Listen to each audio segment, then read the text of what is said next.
It's over. Hello. Hi. I've been having some really weird things going on with my camera.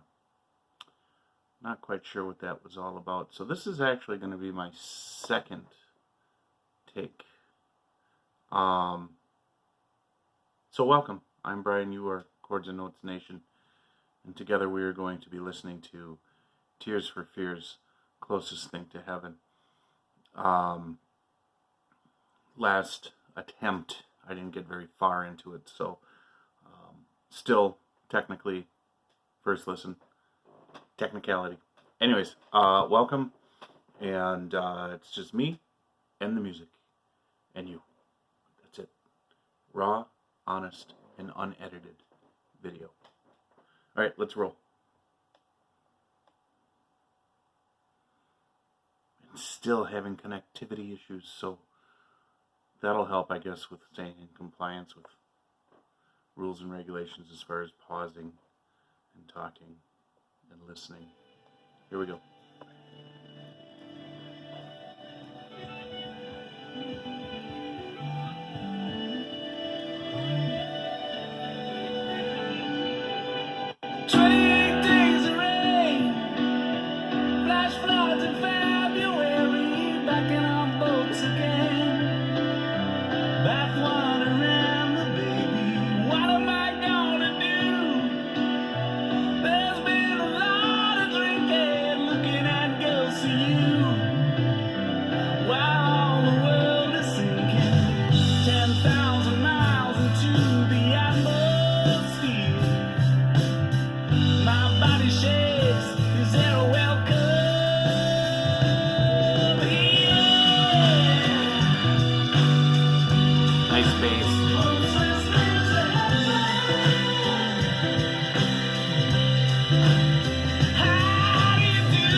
Pause there. So at this point I can say musically I like it because it's so sparsely populated with sounds, and it has a nice gentle groove to it and very interesting feel to it. I enjoy his singing style in this song. Lyrically, we're looking at some sort of depressive situation that he's going through in my mind, and obviously the metaphor of rain and flash floods and throwing the bathwater out with the baby. Well, that was suggested there. Drinking, looking at ghosts of you, the world sinking in, all of this sort of stuff. So he's clearly dealing with something, probably a loss of some sort. But let's continue.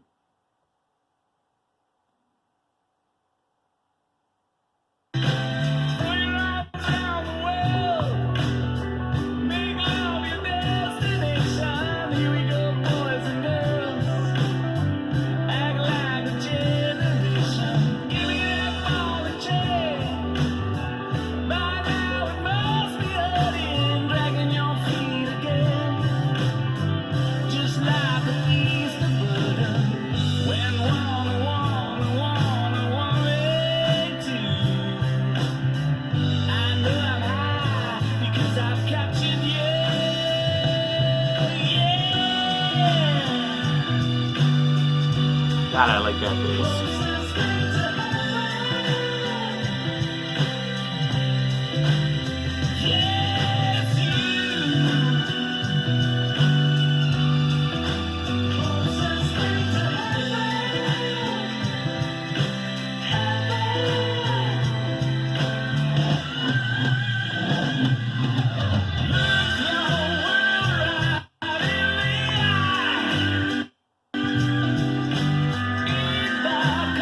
Trees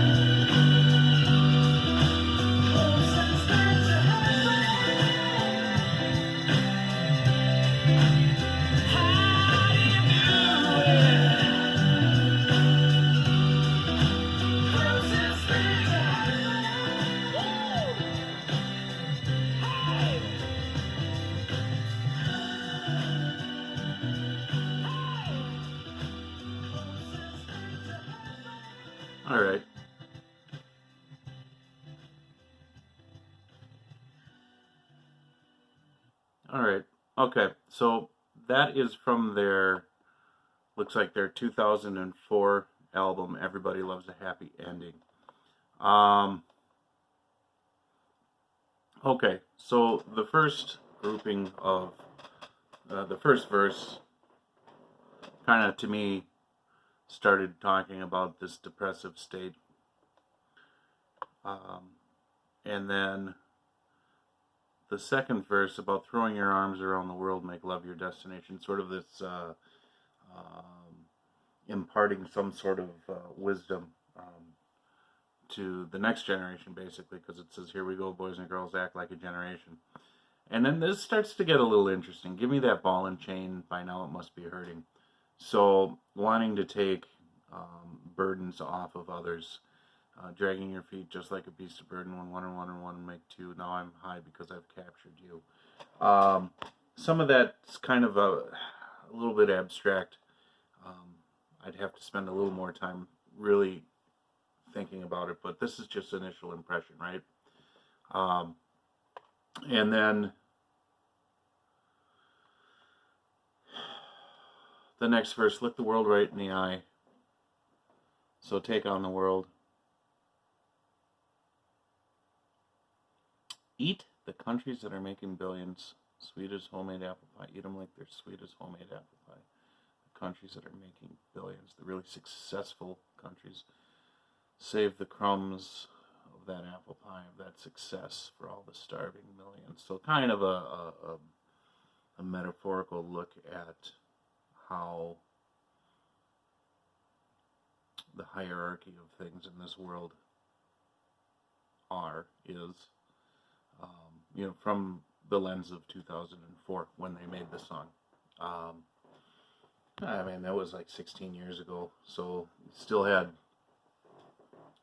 fresh off of the start of the War on Terror. They had a lot of stuff going on there, a lot of chaos in the world at that time. Kind of still is, a little bit different these days. Closest thing to heaven, how do you do it?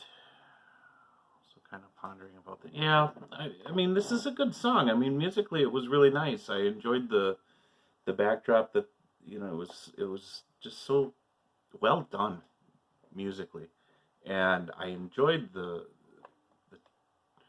different textures inside the vocals. Lyrically, yeah, it's good. I mean, it's I enjoy the metaphors. I enjoy lyrics that are written in a way that are not obtrusive to the listener, that don't alienate the listener, but actually get you to think, and but just aren't so heavy that it's a burden to listen to. So it's I guess it was a fresh take on a continual problem that people bring up as far as disparity in the world, and what do we do moving forwards, and how do we conduct ourselves moving forwards, like you said here, throw your arms around the world, make love your destination. So love should be the driving force behind what you do, and cast your burdens off. Almost a very Christ-like view, casting your burdens onto him because he cares for us. Though that wasn't explicitly said in here, there's some shadows of that in what they said, what they sang. So this was released September 14 of 2004.